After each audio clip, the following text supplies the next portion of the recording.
Bienvenidos al programa internacional La Voz del Consolador. En todas las épocas, Dios se ha comunicado con sus hijos. Y hoy nos llega nuevamente la Voz del Consolador, en el espíritu y la voz del pastor Andrés Portes.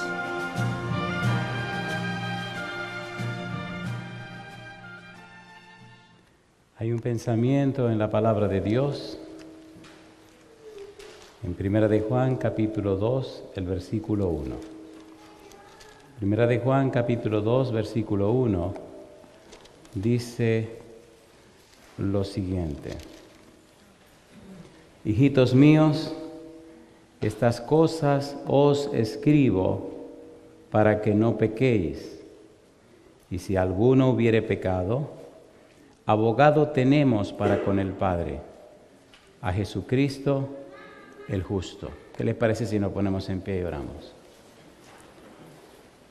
Querido Padre Celestial, gracias por la oportunidad de reunirnos otra vez para estudiar su palabra. Gracias, Señor, por la compañía de los ángeles. Gracias por la presencia hermosa del Espíritu Santo. Pero gracias, Señor, por su compañía bendita.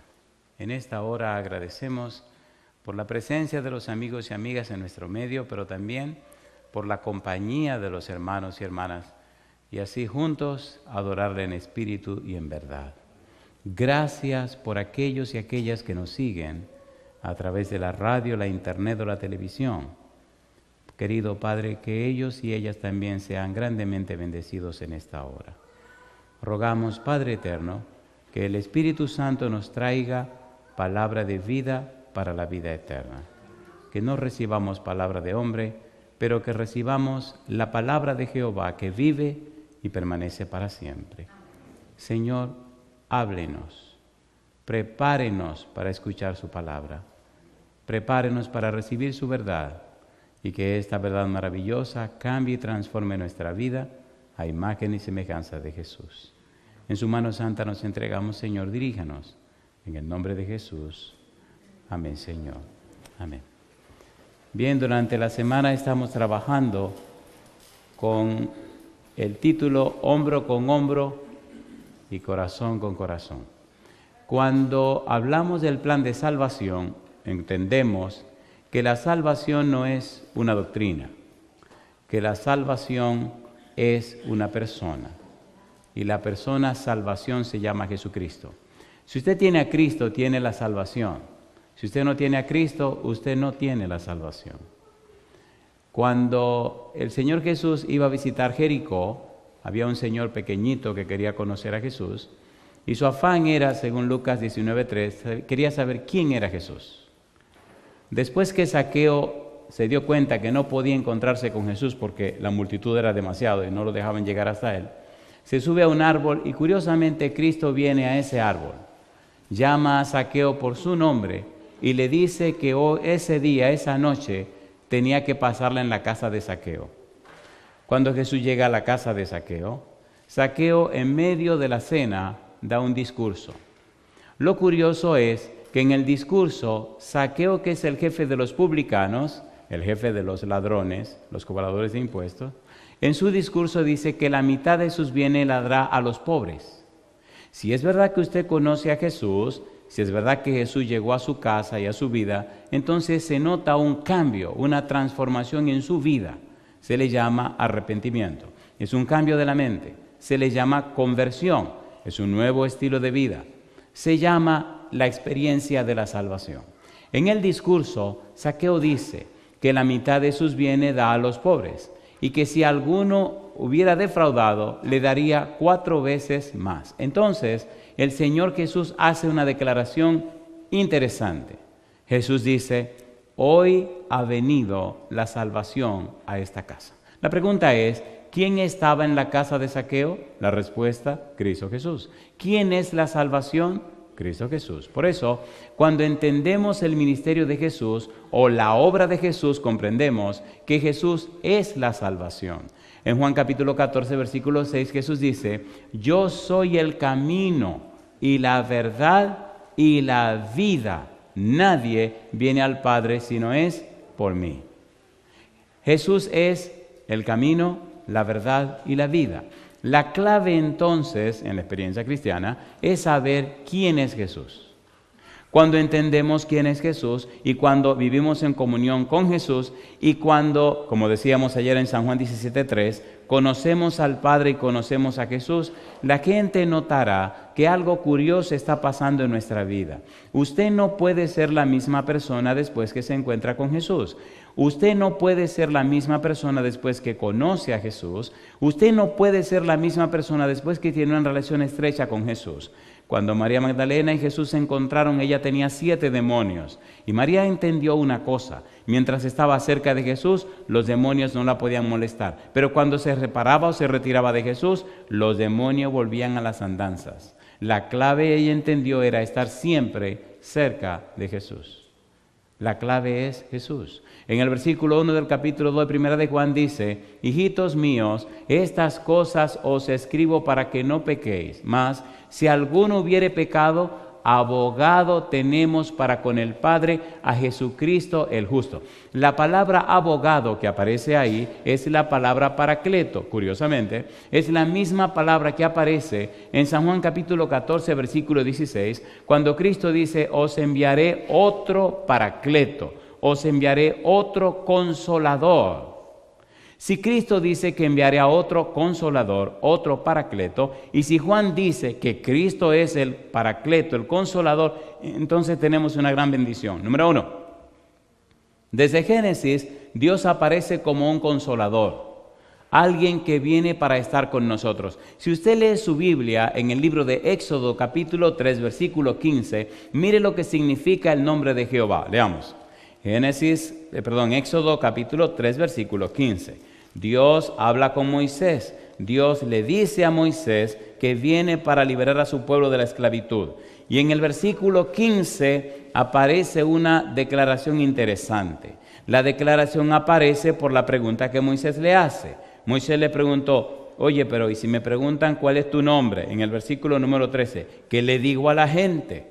En el 14 Dios le responde y le dice: bueno, yo soy el que soy. Y dijo: así dirás a los hijos de Israel: yo soy, me envió a vosotros.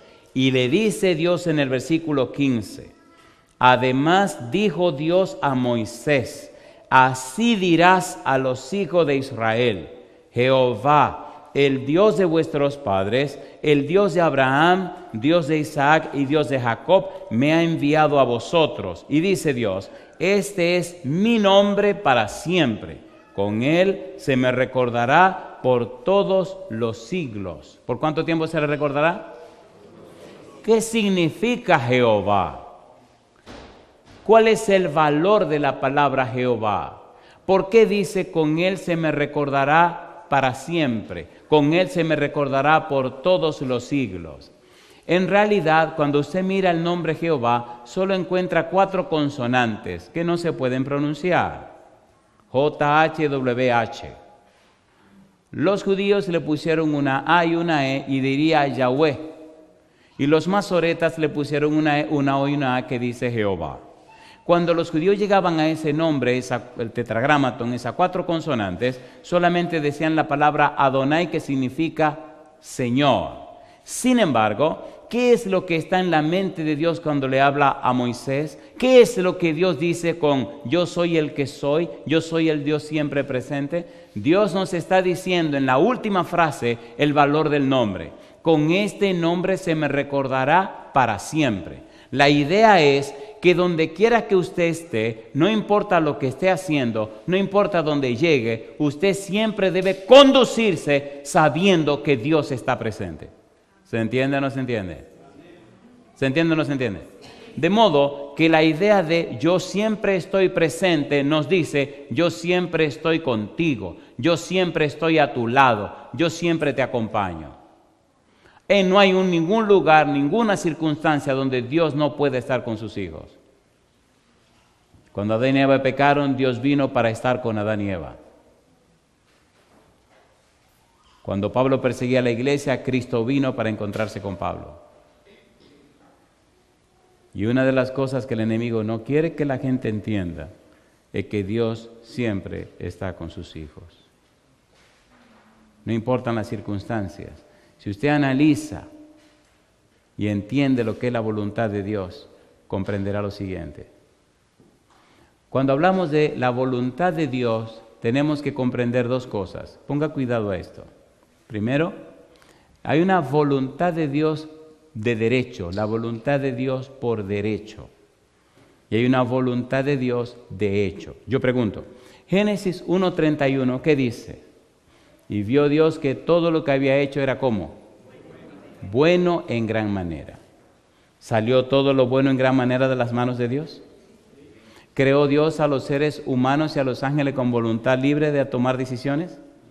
¿Sí o no? ¿Lucifer tomó una decisión o no tomó una decisión? ¿Adán y Eva tomaron una decisión o no tomaron una decisión? Y yo pregunto, cuando tomaron su mala decisión y se hicieron pecadores, ¿los quemó Dios y los destruyó? No. Número 2, primero la voluntad de derecho es que Dios quiere que todo sea bueno y en gran manera. Segundo, la voluntad de hecho es que Dios no se retira cuando usted mete la pata, no se retire cuando usted fracasa, no se retira cuando usted comete el error. Cuando Adán y Eva pecaron, Dios no se retiró. Ahora viene la voluntad de hecho. ¿Entró el pecado o no entró el pecado? Y con el pecado la muerte. Pero más tarde entra Cristo y con Cristo entra la vida. Cuando el pecado entró, Dios también entró para hablar con Adán y Eva. Dios prometió estar con sus hijos y lo ha estado hasta el día de hoy. A pesar de la maldad que los hombres hacen, a pesar de toda la tragedia humana, el diablo no ha podido destruir la humanidad porque Dios no se lo ha permitido. Sin embargo, el diablo existe todavía porque hay personas que no se entregan a Dios. Pero cuando Cristo venga, todos los seres humanos impíos quedarán consumidos por la presencia de Cristo. Y solamente quedarán en la tierra los demonios y Satanás. Y los redimidos serán regresados a la patria celestial. Voluntad de derecho, voluntad de hecho. No importa cuál sea la circunstancia, no importa cuál sea el lugar, Dios siempre está presente. Satanás necesita hacerte creer que eso no es así, para controlar tu mente, controlar tu voluntad y manejarte a su conveniencia.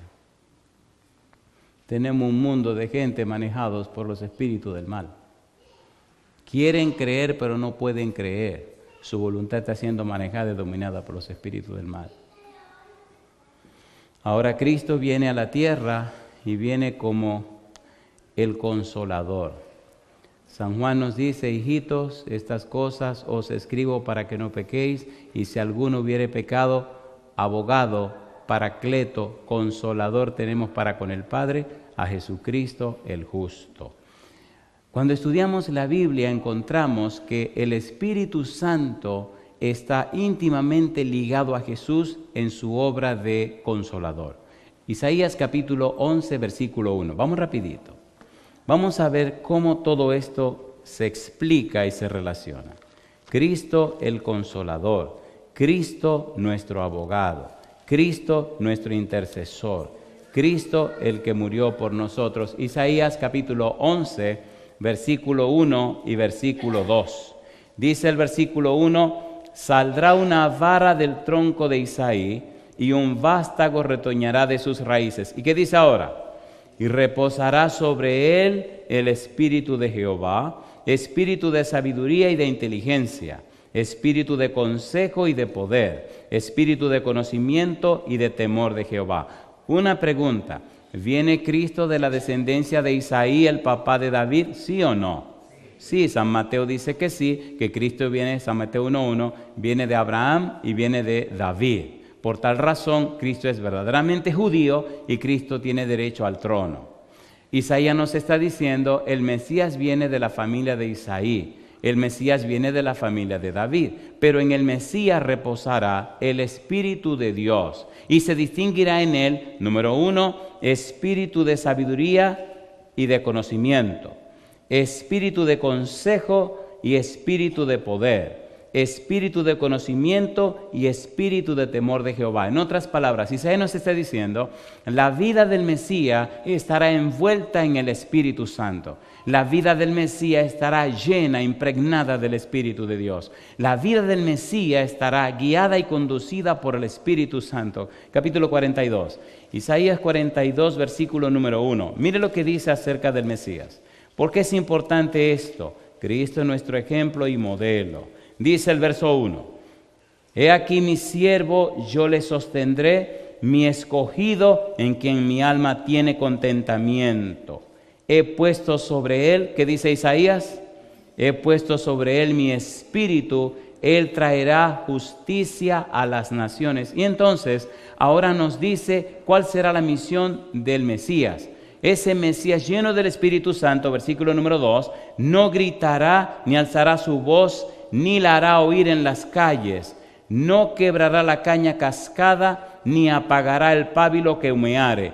Por medio de la verdad traerá justicia, no se cansará ni desmayará hasta que establezca en la tierra justicia y las costas esperarán en su ley. ¿Qué está diciendo el profeta acerca de Cristo Jesús? ¿Qué significa que establecerá justicia? ¿Qué es justicia? ¿Qué significa esa justicia para los seres humanos? Ponga cuidado, por favor. Si vemos a Jesús como el Consolador, si vemos a Jesús como el Mesías Consolador o el Mesías que viene a abogar por nosotros, si vemos a Jesús como Dios que se hace hombre y viene a acabar con el pecado, con la maldad y con el diablo, tenemos que entender el valor de la palabra justicia. ¿Qué significa justicia en la persona de Jesús? ¿Recuerdan cuando Jesús iba a ser bautizado por Juan, que le dice Jesús a Juan, o le dice Juan a Jesús, ¿por qué tú vienes para que yo te bautice si soy yo el que tengo que ser bautizado por ti? ¿Qué le contestó Jesús? Deja ahora porque así conviene que cumplamos toda justicia. ¿A qué se estaba refiriendo Jesús? ¿Cuál es el valor de esa justicia? ¿Qué significa justicia en los labios de Jesús?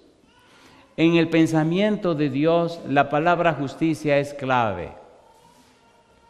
La palabra justicia significa que Dios hace por nosotros lo que nosotros no podemos hacer por nosotros mismos. ¿Qué significa justificación? Significa declarar justo. ¿Por qué Dios puede declararnos justos? Porque Cristo pagó el precio de nuestros pecados. Ahora nosotros somos presentados delante de Dios como si nunca hubiéramos pecado, porque somos declarados justos por Dios, porque Cristo pagó el precio de nuestros pecados. ¿Eso es cierto o no lo es? ¿Sí o no?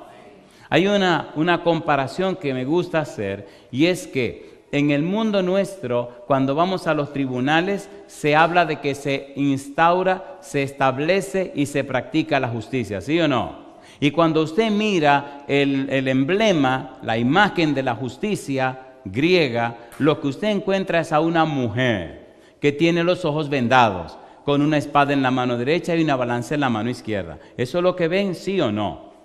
Es una justicia humana, la justicia del hombre. Es ciega. En cambio, la justicia de Dios no tiene vendas. Aunque es una mujer, no tiene espada. Aunque es una mujer, tampoco tiene balanza. ¿Cómo es la justicia de Dios? ¿Recuerdan ustedes cuando el pueblo judío estaba esclavo en Egipto? ¿Se acuerdan o no se acuerdan? Dios practicó su justicia. ¿Cómo? Rescató a su pueblo de la esclavitud y castigó al que le hizo daño a su pueblo. Esa es la justicia de Dios. Con una mano la justicia levanta al que fue dañado y con la otra mano enfrenta al que lo dañó. ¿Vino Cristo a la tierra a salvar a los pecadores, sí o no? ¿Sí o no? En la cruz del Calvario pagó el precio de sus pecados. Entonces lo levanta del pecado y con la otra mano enfrenta a Satanás. Ese es el Consolador. Ese es el abogado. Por eso, no importa cuán grande sea tu pecado, la Biblia dice, la sangre de Jesucristo, su Hijo, nos limpia de todo pecado. Ahora bien, ¿por qué es tan importante entender o saber esto? ¿Cuál es el valor de esto? ¿Cuál es la trascendencia de esto? La vida cristiana no es el conocimiento de una doctrina solamente. La vida cristiana es la relación práctica con una persona que se llama Jesucristo. Cuando Cristo viene a la tierra, viene con un propósito. Y el propósito es dar a conocer al Padre. Por eso le dice a Felipe, el que me ha visto a mí, ha visto al Padre. En la experiencia práctica, en la experiencia nuestra, la manera como vivimos cada día, le expresamos al universo, a los ángeles, pero a los seres humanos, ¿con quién en realidad nos estamos relacionando? Nuestras actitudes con C y nuestras aptitudes con P dice con quién nos estamos relacionando. Cuando nuestra boca se abre y las palabras salen, solamente salen de una fuente que dice quién es el que está morando dentro. Nadie puede sacar agua dulce y agua salada de la misma fuente. O el agua es dulce o el agua es salada. Por tal razón, cuando Cristo viene a la tierra como el Consolador, viene a instaurar un estilo de vida. Capítulo 61 de Isaías. Mire lo que dice Isaías 61 acerca de este Consolador. Dice el versículo 1: el Espíritu de Jehová el Señor está sobre mí, porque me ungió Jehová, me ha enviado a predicar buenas nuevas a los abatidos, a vendar a los quebrantados de corazón, a publicar libertad a los cautivos y a los presos, apertura de la cárcel, a proclamar el año de la buena voluntad de Jehová y el día de venganza del Dios nuestro, a consolar a todos los enlutados. ¿Cómo dice al final? A consolar a todos los enlutados. ¿A qué venía Cristo a la tierra? ¿Cuál era la misión de Cristo en la tierra? Escuche, por favor. Hace algunos años fuimos a una cárcel. La ciudad se llama Santiago y la cárcel se llama Rafey. En la cárcel conocí a un preso que había sido un delincuente malísimo, apellido Chapman. Y recuerdo que había muchos presos en esa cárcel, una cárcel bien fea. Y los presos le tenían mucho respeto a este hombre, inclusive le tenían tanto respeto que lo pusieron como líder de una ala de la cárcel. Y como era cristiano, él invitaba a los presos para que participaran. Cuando usted entraba a esa cárcel, usted le veía la cara a estos hombres, no parecían hombres, parecían animales, parecían fieras. Y cuando te miraban, te daba escalofrío. Yo recuerdo que él se veía muy tranquilo, muy sereno, muy calmado. Y cuando los presos llegaban, él les decía: se sientan en esta parte. Y le decía: no pasen para esta parte. Él se veía tan tranquilo y tan calmado, y estos tipos se veían tan raros cuando entraban, que todas las muchachas y toda la gente de la iglesia se agrupaban en un rincón. Y habían unos policías ahí, y todos los presos se sentaban. Algunos de los presos, cuando íbamos a repartir las cosas que llevábamos, querían como romper el orden. Yo recuerdo que él solamente lo miraba. Nada más lo miraba. Y el tipo miraba y bajaba y se iba y se ponía en el lugar donde le tenía que estar. Y a mí me llamó la atención. Un día, sábado de tarde, me acerqué y le dije: oiga, yo tengo una curiosidad. Dice: sí, pastor, ¿cómo no? Dígame. Entonces me dice: nosotros estamos muy contentos que usted trae su iglesia, nos traen las cosas que nos traen y nos están ayudando y nos predican el evangelio. No tenemos cómo pagarle esto, pastor. Digo: sí, pero yo tengo una curiosidad. Yo veo que esos tipos parecen más fieras que seres humanos. Pero cuando usted los mira o les habla, inmediatamente hacen lo que usted dice. Y él se sonrió. Dice: pastor, yo era muy malo. Yo era muy malo, pastor. Yo era muy malo, pastor. Yo era el diablo, pastor. Yo era muy malo, pastor. Y cuando yo los miro, yo no voy a hacer nada de lo que yo hacía. Pero yo decía: si defendiendo a Satanás yo era como era, ahora para presentar a Dios y a Jesucristo, ay, mamá. Le dije: pero ¿y cómo tú te convertiste? Y entonces empezó a contarme su historia. Al viajar por tantos lugares he podido conocer a tanta gente. Hay una ciudad que, en la misma ciudad de Santiago, la misma iglesia de Betel, bauticé a un hombre que se ganaba la vida asesinando gente. Cuando verdaderamente Jesucristo llega al corazón de una persona, cuando verdaderamente el Espíritu Santo toca un corazón, le cambia la vida. Cuando la persona no ha sido tocada, su vida está llena de muchas cosas que no tienen nada que ver con Dios. Hay un perfil en la persona tocada del Espíritu y es la humildad. Lo primero que se ve en una persona tocada por Dios es que se hace humilde. Una persona se hace mansa. Y su enfoque de la vida cambia, comienza a ver la vida de otra manera. Cuando Mateo estaba cobrando impuestos en aquel lugar y Cristo llegó y lo miró, Jesús solamente le dijo, sígueme. Mateo abandonó todo y siguió detrás de Jesús.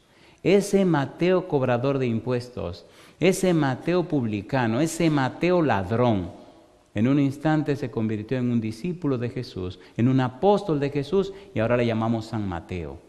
Y hasta escribió un evangelio en la Biblia. Y yo le pregunto, ¿tiene Cristo poder para cambiar la vida de la gente? Si la gente quiere dejarse cambiar. Porque Judas duró 3 años y medio con Jesús y jamás dejó que Cristo entrara a su corazón. ¿Se entiende o no se entiende? La pregunta es, ¿le dejará usted a Cristo entrar a su corazón? ¿Le dará el permiso a Cristo para que toque y cambie su vida? No es el asunto de aprenderse una doctrina, es la experiencia de conocer a una persona. La persona se llama Cristo Jesús. Al viajar tanto y escuchar historias, hay una iglesia en Nueva York donde conocí a un personaje muy pintoresco, muy curioso. Ahora me encontré con él en la República Dominicana.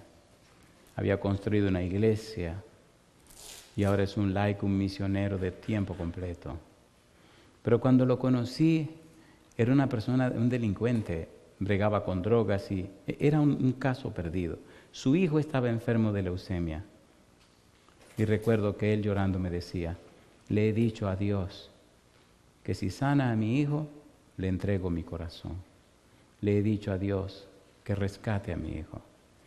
En la iglesia, ahora recién, me encontré con el hijo también, un muchacho de 20 y tantos años. Y me dice, ¿usted se acuerda de mí? Le dije, no, mi hijo. Me dice, tiene razón, yo tenía 12 años, 13 cuando usted me conoció. Dios quitó la leucemia del hijo y este señor se entregó al Señor. Ahora, usted tiene que ver el hijo y usted tiene que ver a Dios. Yo le pregunto, ¿tiene Cristo poder para hacer cambios en la vida? San Lucas capítulo número 4 nos dice todo lo que Isaías expresa en los labios de Jesús y cómo se cumple. El punto está en lo que es aceptar lo que Dios expresa. Dice San Lucas capítulo 4, vamos a leer a partir del versículo número 14. San Lucas capítulo 4, versículo 14. Jesús volvió en el poder del Espíritu a Galilea y se difundió su fama por toda la tierra de alrededor. Y enseñaba en las sinagogas de ellos y era glorificado por todos. Y dice, vino a Nazaret, donde se había criado, en el día de reposo entró en la sinagoga conforme a su costumbre y se levantó a leer. Recuerde que en el capítulo número 4, versículo 1 dice, Jesús, lleno del Espíritu Santo, volvió del Jordán y fue llevado por el Espíritu al desierto. Cristo se bautiza y es lleno del Espíritu Santo, aparece en forma de paloma. Cristo es tomado por el Espíritu y llevado al desierto para que el diablo lo tiente. El versículo 14 dice que Cristo Jesús volvió en el poder del Espíritu a Galilea. Ahora Cristo viene a la sinagoga y ahora se levanta a leer. Dice el versículo número 17, y se le dio el libro del profeta Isaías. Y habiendo abierto el libro, halló el lugar donde estaba escrito, el Espíritu del Señor está sobre mí. Le pregunto, ¿leímos eso en Isaías 61, 1 y 2, sí o no? Y dice aquí, el Espíritu del Señor está sobre mí, por cuanto me ha ungido para dar buenas nuevas a los pobres. Me ha enviado para sanar a los quebrantados de corazón, a pregonar libertad a los cautivos y vista a los ciegos, a poner en libertad a los oprimidos, a predicar el año agradable del Señor. Dice la Biblia, y enrollando el libro, lo dio al ministro y se sentó, y los ojos de todos en la sinagoga estaban fijos en él. Y comenzó a decirles: hoy se ha cumplido esta escritura delante de vosotros. Y yo le pregunto, ¿está diciendo Jesús que Él es el Mesías que anuncia Isaías? Sí. ¿Está diciendo Jesús que Él es la persona que viene a la tierra para dar buenas nuevas a los pobres? Sí. ¿Para sanar a los quebrantados de corazón? Sí. ¿Para predicar libertad a los cautivos? Sí.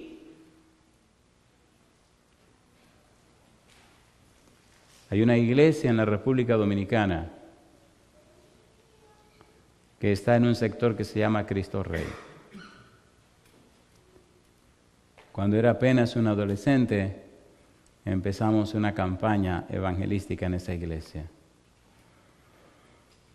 Vino una familia, un señor de cierta edad con una esposa muy joven, tenían 5 hijos.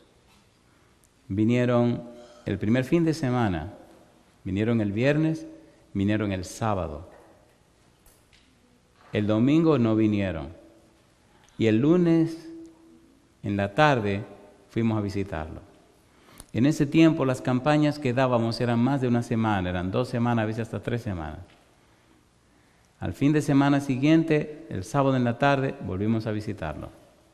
Y entonces hablamos con la pareja y le preguntamos que por qué no habían vuelto. El esposo comenzó a decirnos que la esposa tenía una virtud, tenía un don especial, que tenía la capacidad de sanar a alguna gente. Y que el Espíritu le había dicho que no volviera a la iglesia y que no estudiara la Biblia, que ese libro no. Y había en la habitación de ellos un altar grande con muchos santos y muchas cosas y muchas velas. Y ella entonces empezó a decirnos: yo quisiera dejar esto, pero me obliga. Cuando el Espíritu viene, me obliga y yo no puedo hacer lo que yo quiera, sino que tengo que hacer lo que el Espíritu quiere. Y cuando el Espíritu viene, los pies comienzan a ponérseme frío, y la mano izquierda, todo el lado izquierdo se me pone frío, y de repente yo pierdo el sentido, y mi esposo me dice que hay alguien que habla por mí y que empieza a decir cosas y a hacer cosas. Cuando usted lee el Evangelio según San Marcos, descubre que Cristo enfrenta a muchos endemoniados en el Evangelio según San Marcos. En el Nuevo Testamento no hay ningún evangelio de los 4 que presente tantas posesiones demoníacas como San Marcos. Y yo le pregunto, ¿es real el diablo o no es real?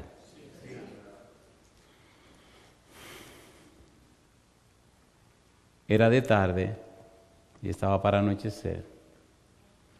Esta gente vivía en una casucha. El lugar aquel era un lugar bien pobre. Las paredes de la casa eran como de zinc y de cartón, y el techo era de zinc. ¿Saben lo que es zinc? Láminas. ¿Sí? Estaba nublado, estaba tronando, estaba relampagueando, iba a comenzar a llover. La señora comenzó a explicarnos todo lo que le pasa cuando el Espíritu viene. Ya estaba anocheciendo, encendieron los bombillos de la salita, el piso era de tierra, había un palo en medio de la salita, como una madera, un pilar que sostenía el techo. Yo andaba con uno de los ancianos de la iglesia, que ahora se va bienvenido, ahora es pastor en Nueva York. Y mientras ella explicaba, nos decía que la cara se le ponía pálida como de muerte, la cara se ponía muy pálida y los ojos, la cuenca de los ojos se le ponían negra. Y a medida que ella va hablando, la cara comienza a cambiarle y precisamente los ojos, la cuenca se le ponen como unas ojeras negras, bien feas.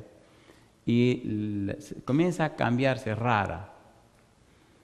Llega un momento donde ella dice, y ahora yo siento que eso está viniendo. Entonces se levanta y camina hacia nosotros, yo me paro y me agarra un brazo, una mano, me agarra por el brazo Y con el brazo de la mano que me agarra, la mano está fría, fría. Y entonces empieza a gritar, por favor, ayúdenme, que yo no quiero que esto me siga pasando. Y a medida que habla, la lluvia empieza a caer, los truenos, los relámpagos, y para colmo de males se va la luz. A mí me dio un miedo y un susto. Yo era un adolescente. Y en medio de mi susto y mi miedo, me vino claro en mi mente que yo salí a predicar porque Dios me lo pidió. Que yo no me inventé eso. Y que yo salí a buscar las almas que se pierden porque Dios me mandó. Así que ahora el Señor tenía que venir a enfrentar ese espíritu malo que venía a fastidiar la cosa. Y empezamos a orar. Yo quería leer la Biblia, pero ¿quién lee la Biblia en la oscuridad? Así que empecé a citar todos los versículos de la Biblia que me llegaron a la mente. Y mientras tronaba y relampagueaba, yo podía ver el anciano que andaba conmigo agarrado del pilar de la puerta. Y el esposo de la señora tiraba ya en el sillón. Y yo nada más decía, ¿y ahora qué vamos a hacer? Y la doña con mi brazo agarrado, apretándome fuerte y con la mano cada vez más fría. Yo tenía deseo de quitarme a esa mujer de encima y salir corriendo porque no sé si usted ha tenido la oportunidad de enfrentarse con un endemoniado. Y de repente me dio coraje de tener miedo. Porque yo le pregunto, ¿venció Cristo a Satanás o no? Siempre que se encontraron, ¿Cristo lo venció o no? Y empecé a orar. De repente llegó la luz. Y cuando yo le vi la cara a esta mujer, tenía la cara blanca, blanca, pálida, pálida como un muerto. Y los ojos oscuros y raros. Y me tenía pero bien agarrado el brazo. Y dije, yo no tengo por qué tener miedo. Empecé a orar y a clamar a Dios. Al rato la cosa comenzó a calmarse, la cara empezó a cambiarle, el mal espíritu se fue, se sentó, empezamos a hablar. Y me preguntó, ¿y ahora qué tengo que hacer? Y le dije al esposo, ¿usted tiene un saco? Una bolsa grande donde se pueden echar cosas. Me dice, sí, écheme todos los santos ahí. Recogieron el altar y me echaron todo en él. Y yo me decía, ¿qué es lo que yo estoy haciendo? Recogimos todo lo que había en el altar. Tenga mucho cuidado de bregar con esas cosas.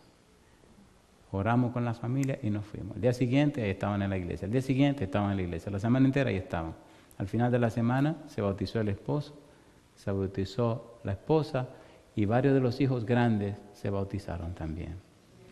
Los años pasaron y pudimos ver cómo aquella familia, por la gracia de Dios, era guiada y dirigida por el Espíritu Santo. Si usted no ha tenido experiencias reales con el mundo espiritual, usted no sabe de lo que se ha perdido. Hay mucha gente que habla y cuenta cosas. Y usted dirá, ¿y usted sabe lo que está diciendo, pastor? Y yo le contestaré, sí. Tuve que luchar hasta con el demonio que bregaba con mi mamá. Y eso usted no me lo puede quitar. Cuando la vida cristiana está basada en una experiencia real con un Dios real, cuando la vida cristiana se puede mostrar con hechos y evidencias, las palabras salen sobrando. Hay mucha gente teórica en la vida, con pensamientos de amargura, porque no conocen y se han entregado al Señor. Y en la vida, cuando el mundo te ha golpeado, y yo sé lo que es ser golpeado, cuando la vida te ha tratado mal, y yo sé lo que es ser tratado mal, y el espíritu de amargura y de odio y rencor te llena, tu vida se convierte en un veneno que va acabando con la vida de los demás. Pero cuando ese corazón dañado por las circunstancias de la vida se pone en las manos de Jesús, Jesús te lava con su sangre, te cambia y te transforma con su espíritu y te convierte en un manantial de agua de vida que le da vida a los demás. Cuando es lo contrario, te convierte en un veneno, un herbicida que va matando a su paso todo lo que encuentra. Jesucristo dijo, yo he venido para que tengan vida y para que la tengan en abundancia. Jesucristo decía y enseñaba que las maravillas que obraban en su vida la obraba a través del Espíritu Santo. En el libro de San Mateo capítulo 12, versículo 28, mire lo que dice la Biblia. San Mateo 12, 28. Queridos, si no nos dirige el Espíritu de Dios, usted puede estar seguro que lo está dirigiendo otro espíritu. Dice el Señor Jesús, San Mateo capítulo 12, versículo 28. Pero si yo por el Espíritu de Dios echo fuera los demonios, ciertamente ha llegado a vosotros. ¿Qué cosa dice allí? El reino de Dios. Yo pregunto, ¿vino o no vino Jesús? ¿Caminó o no caminó por la tierra Jesús? ¿Se acercó o no se acercó a la gente Jesús? Jesús decía, porque los publicanos y las pecadoras van delante de ustedes al reino de los cielos. Cuando usted estudia la vida de los apóstoles que Cristo escogió, de los discípulos que Cristo escogió, usted se da cuenta que ninguno tenía calificaciones. Y el único que la podía tener se llamó Judas, y fue el que lo vendió. Y si Cristo escogió gente comunes y corrientes, como usted y como yo, mi pregunta, ¿podemos confiar que Cristo nos salvará a nosotros también? ¿Sí o no? ¿Puede Cristo hacer maravillas con nosotros? En el libro de Hebreos capítulo 9, el versículo 14, mire usted lo que el apóstol Pablo nos dice. Vamos rapidito.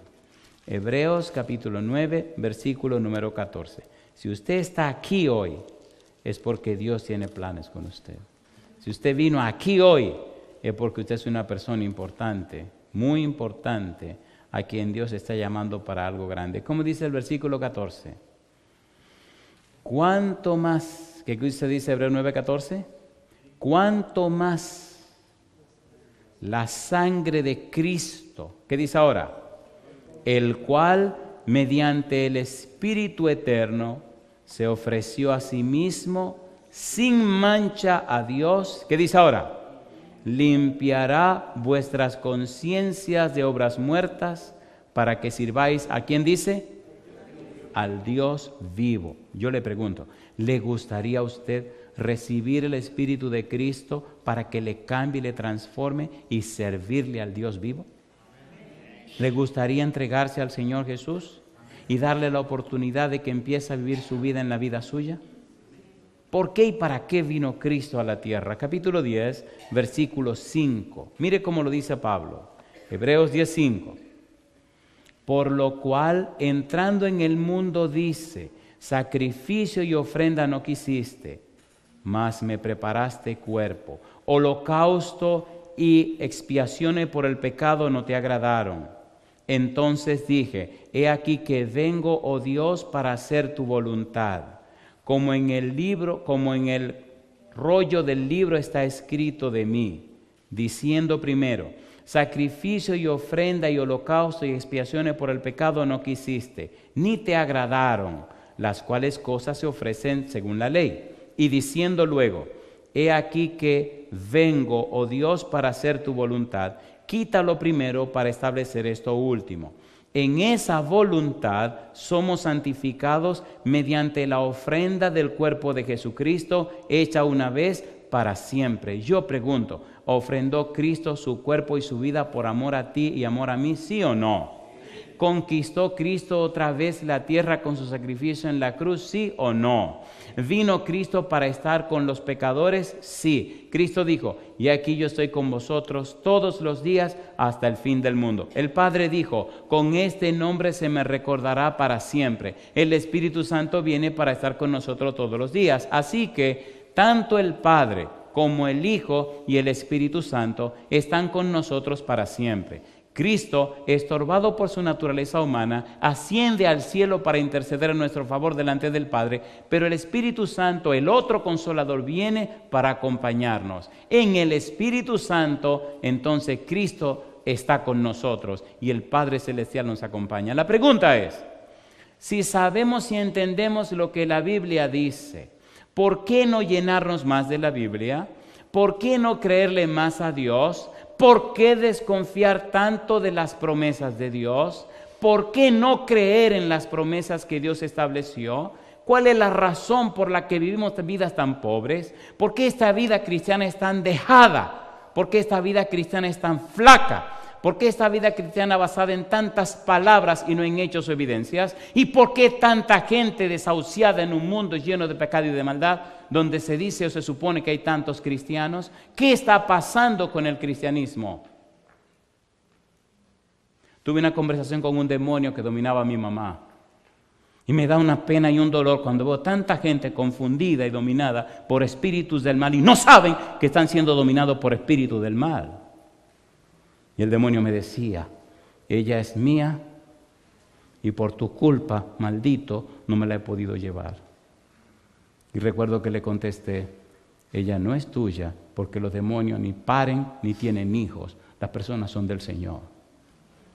Y el demonio me amenazó. Tú verás lo que te voy a decir. A mí tú no puedes hacer nada. Mi vida pertenece al Señor. A ella la ha tenido engañada todos estos años.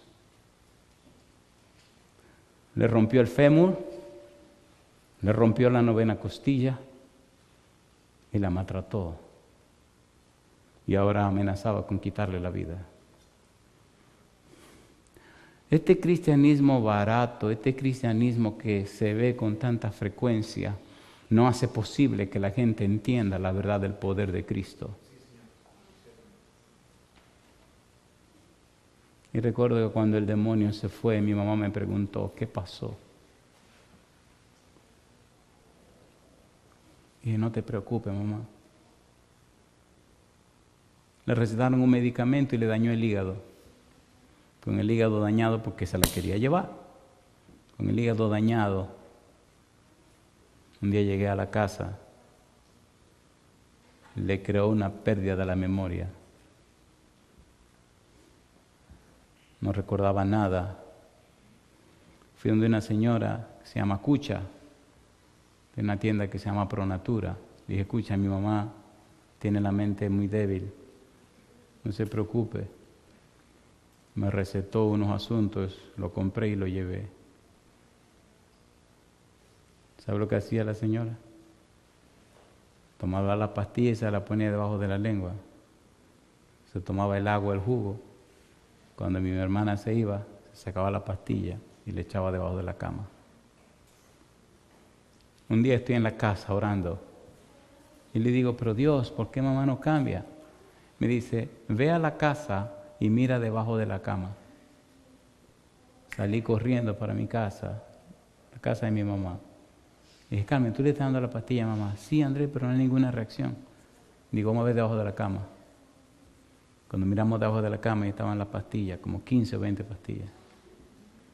Me sonreí y le dije, ok, ven acá, vamos a ser un poquito más sabio que el diablo. Muélela. Y échale en un jugo y asegúrate que se la beba. A los 3 días llegué a la casa.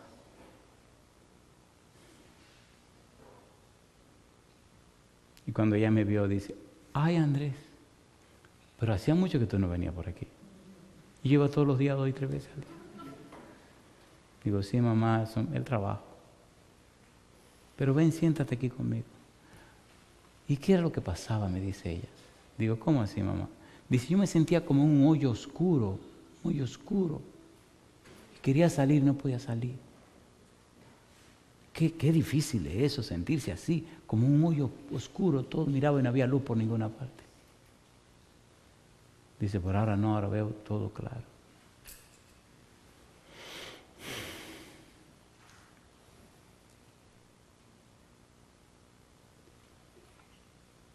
Un día, antes de morir, la ungimos, estoy abreviando la historia. Y cuando la ungimos con aceite y terminamos, mi mamá se cambió de una manera tan hermosa que me dijo, ¿qué fue lo que pasó? Digo, ¿cómo así? Me dice, sí, cuando tú me hiciste la cosa esa del ungimiento, dice que sintió que algo se le salió del cuerpo y se fue. Y sintió algo hermoso que de la cabeza a los pies la fue cubriendo. El Señor la transformó de una manera tan hermosa que mis hermanas le preguntaban a mi mamá que quién era ella, porque mi mamá era violenta y peleaba, porque peleaba. Y se transformó en una persona completamente cambiada. Cuando Cristo dijo que Él vino como consolador, cuando Cristo dijo que envió el Espíritu Santo como consolador, es verdad lo que Él dijo. El problema está en que usted le crea o no le crea. Si usted le cree, Él hace maravillas. Si usted no le cree, Él no puede hacer nada, porque se hará conforme a la fe que usted tenga. ¿Se entiende o no se entiende? Aquel papá que trajo su niño endemoniado, cuando Cristo le dice, ¿qué es lo que le pasa al muchacho? Mira, desde niño hay un espíritu que lo agarra, lo tira en el fuego, lo tira en el agua, un espíritu mudo. Escuche por favor, un espíritu mudo. Había una tradición judía que decía que el verdadero Mesías sería capaz de sacar demonios mudos. ¿Por qué los demonios mudos no se podían sacar? Porque un demonio mudo ni oye ni habla. Y entonces los rabinos decían, el Mesías va a sacar demonios mudos, demonios que nadie puede sacar. Y cuando se enfrentaron Cristo y ese demonio que tenía el niño, el papá le dijo, pero si tú puedes hacer algo, ayúdanos. Cristo respondió, al que cree, todo le es posible. Y el papá gritó, ayúdanos, ayúdame, ayuda a mi incredulidad. Cristo le ordenó al demonio que saliera. El demonio salió, el niño quedó como muerto. Cristo lo levantó y se lo entregó a su papá. Yo no sé cuál es tu condición, pero una cosa sé, Cristo tiene poder y tiene más poder que el problema que tú tienes. Tiene más poder que la desgracia que tiene tu vida. Tiene más poder que el demonio que te domine. Tiene más poder que lo que te esté sucediendo. El problema no es Cristo, el problema no es el mismo diablo, el problema eres tú si quiere o no quiere que Cristo te ayude. Usted puede explicar, puede razonar, racionalizar. Usted puede decir todo lo que le dé la gana. Pero si usted no viene a Cristo, usted no tiene salvación ni vida eterna. Y no importa cuán bajo caíste o cuántas tonterías hiciste, la sangre de Cristo te limpia de todo pecado. Pero no para que vuelva otra vez al pecado, a la vida igualita. ¿Se acuerdan de aquella mujer que le trajeron a Jesús sorprendida en adulterio? ¿Se acuerdan o no se acuerdan? ¿Por qué la trajeron? ¿Por qué la trajeron? Adulteró. ¿Y cuando trajeron al hombre también? No, que como una mujer adultera sola. Primera pregunta. Segunda pregunta. La ley de Moisés, ¿qué establecía? Que apedrearan a los adúlteros. ¿Y qué le dijo Jesús? Muy bien, el que esté libre de pecado de ustedes que le tire la primera piedra. ¿Cuántas piedras le tiraron? Los más viejos soltaron la piedra primero. Porque se supone que si usted es más viejo, pecó más. Y después soltaron la piedra a los más jóvenes y todo el mundo se fue y dejaron a la mujer ahí. La mujer se sorprendió. ¿Y cómo es esto que nadie me apedreó? Porque era la ley. Y ahora le tocó a Cristo y le preguntó, ¿dónde están los que te acusaban? Oh, ninguno, Señor, todos se fueron. Y Cristo le dijo dos cosas. Número uno, ni yo te condeno. Pero también le dijo, ¿qué cosa? Vete y no peques más. Pero ¿qué pasa hoy día con la gente? Un cristianismo barato, un cristianismo de la calle. Vive como te dé la gana que el Señor te perdone. Eso es mentira. Eso es mentira. Si usted viene a Cristo, viene a una vida para ser cambiado. No me venga con el cuento que usted va a vivir en pecado y se va a salvar. Mentira, eso es mentira. Si usted decide entregarse a Cristo para que Cristo le dé el poder, Cristo haga el milagro de transformar la vida suya. ¿Se entiende o no se entiende? ¿Se entiende o no se entiende? ¿Le gustaría entregarse a Cristo para que le transforme la vida? Entonces póngase en pie.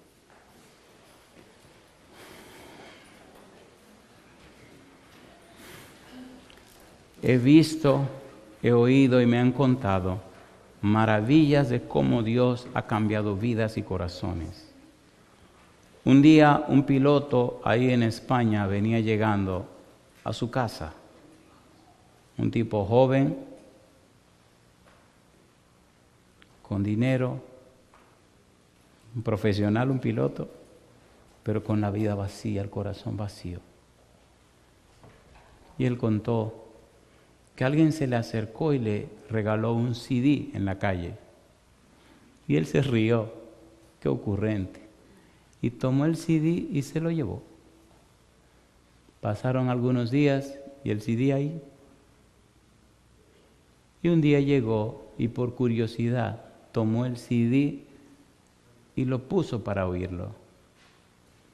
Y apareció un tipo predicando un sermón. Y les resultó curioso porque el predicador ese decía mucho sí o no. Y él cuenta que cuando el sermón terminó, sintió algo especial que le tocó el corazón.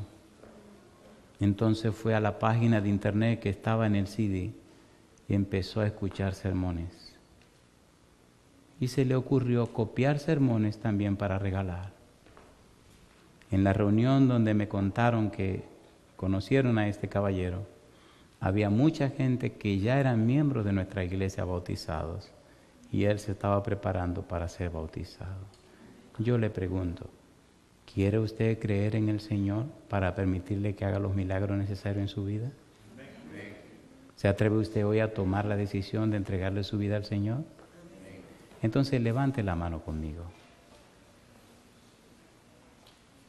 Yo me quiero atrever en este momento a pedir lo siguiente. Querido hermano o hermana, si usted sabe que fue cristiano y usted se retiró de la presencia de Dios, se retiró a una vida de pecado, se alejó de Dios y sabe que cayó en pecado y maldad, y hoy usted quiere comenzar de nuevo con Cristo, sálgase de esa multitud de gente y pase aquí al frente conmigo. Atrévase hoy a decirle, Señor, comencemos de nuevo. Si usted es una persona que no ha sido religioso, no ha estado comprometido con Dios, pero usted sabe que quiere empezar una vida nueva con Cristo y hoy quiere entregarse a Cristo, también sálgase de la multitud y pase al frente conmigo. Comencemos de nuevo. Satanás es muy astuto. Satanás sabe cómo racionalizar con nosotros. Satanás es el Dios de la lógica. Dios es Dios y soberano. Está por encima de la lógica. Está por encima de los supuestos. No era lógico un diluvio. No tenía sentido. Nunca había llovido, pero llovió. No era lógico que una ciudad llamada Sodoma y Gomorra fuera quemada por una lluvia de fuego, pero fueron quemados. No es lógico que una mujer quede embarazada sin estar con un hombre, pero María quedó embarazada. Tampoco es lógico ni se entiende que una criatura humana pecadora se convierta en templo del Espíritu Santo. Tampoco es lógico ni se entiende que por la palabra de Dios un ser humano pueda recibir una simiente incorruptible que viene del cielo, que no peca ni puede pecar. Eso no se entiende. Hasta los demonios se sorprenden cuando ven el poder del Espíritu transformando una vida humana.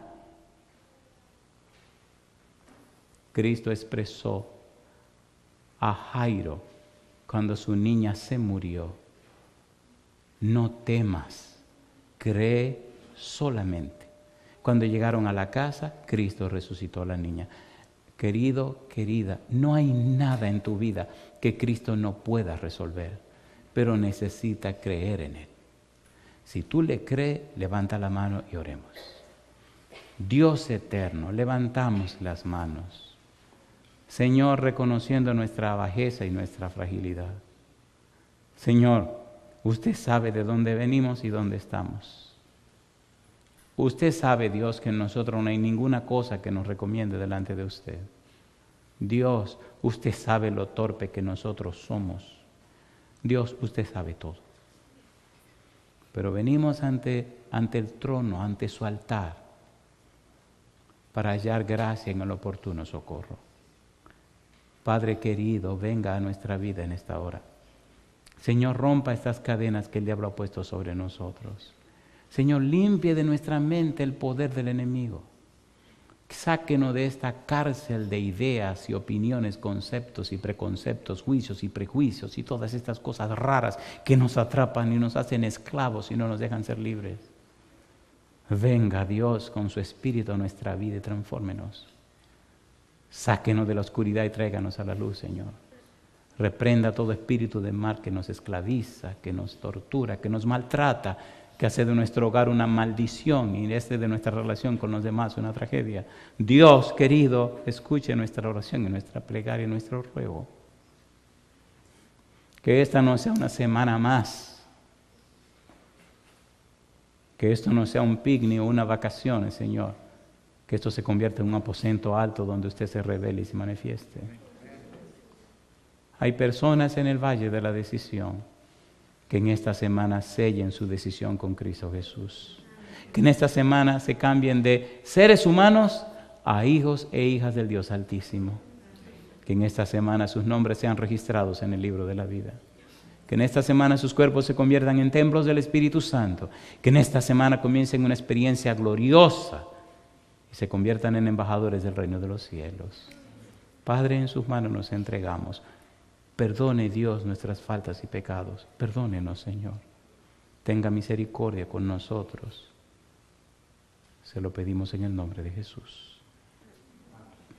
Amén, Señor. Amén. Que Dios le bendiga.